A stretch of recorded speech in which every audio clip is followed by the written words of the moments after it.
कि चकरा घर अच्छु कि नहीं? नमस्कार साते कौन है साते कौन है तोर टका कथा कि मन पड़ुनी? तू 2 वर्ष तले जो 5 लाख टका नहीं ता सुध मूल है 10 लाख टका हो गलानी। टका कौन दे? मत आज गोटे दिन समय दिंतु साते मुझे कल सकाल सुधा तुम पैसा सब देदेवी। आज मो पुओ बाहर आसुची तो शुण चकरा तो ऊपर मोर विश्वास अच्छी बोली तो मुझे आज गोटे दिन समय दूसरी आ काली सकाल सुधा जब मो पैसा न पहुँचे ताल तो ए घर आ तो जमी बाड़ी सब जाक मु नीलाम करदेवी बुझलु?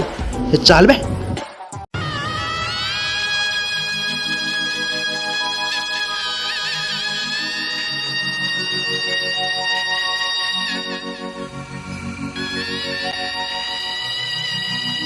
हे प्रभु मो पु को भले भले घरे पहुँचे दियो प्रभु।